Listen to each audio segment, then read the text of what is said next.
In this video, I'm going to show you how to add value to an older property using sweat equity. Okay, if you're wondering what sweat equity is, it basically means putting your own labor into making something worth more instead of contracting somebody out to do that labor for you. Hence why it's called sweat equity. But here is a before shot of the house. Let me list some of the problems wrong with this house. As you can see from the video here, the paint is all rotting off. That affects the siding because now the siding has nothing to protect it from the forces of nature, i.e. rain, wind, dust, mud, hail, stuff that nature throws at your house basically. So what we're starting with is peeling off that old paint and putting some sheet metal on the fascia board. And if you don't know what the fascia board is, I'm going to show you a shot here in a second. This is that sheet that we're putting on the fascia board. Take a guess where the fascia board is at. There it is. See, I'm zooming in on it. You can see it because there's a little piece of sheet metal hanging off of that edge. See, here's a before shot of that fascia board. You can see that wood starting to rot from the forces of nature. That's the after shot after we put that sheet metal on. And it might look a little bit warped, and it's because the house is warped because it's a little bit unlevel, which is okay, because that deficiency can't really be seen unless you're up on a ladder.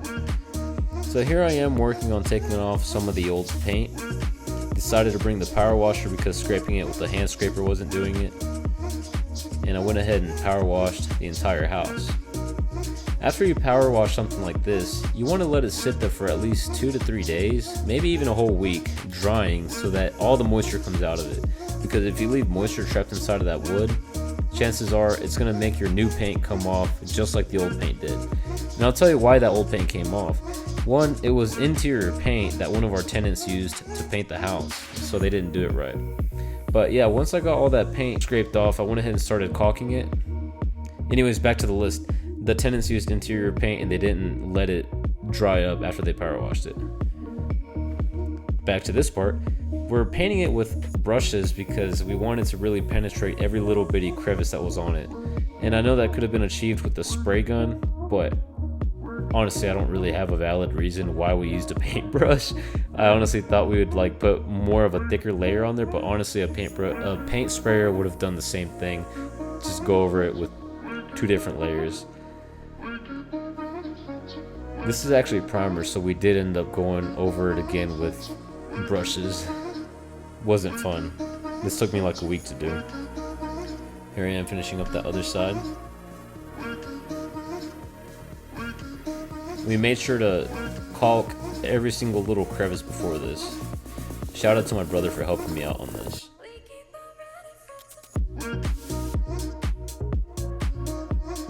Here I am caulking all the other spots that weren't finished, and I'm also putting a layer of actual paint on there. I kind of made a mistake by saying it was paint. The previous layer was primer. Now this is the actual paint.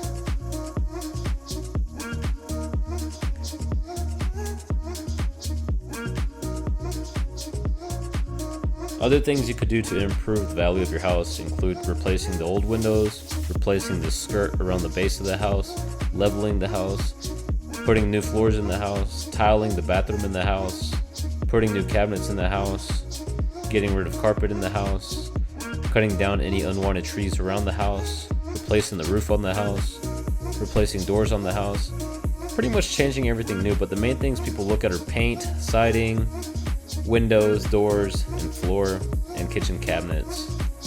Oh, and the bathroom. The bathroom has to look very good. But here's an after shot. This is a drone shot I took the other day. I actually did this project about a year ago, but I'm just now getting around to making the video about it. So if you learned anything, please let me know in the comment section down below, or like the video, and I hope to catch you in the next one. Thank you for watching. If you need any custom work done, make sure you hit my email at fierdoesit@gmail.com.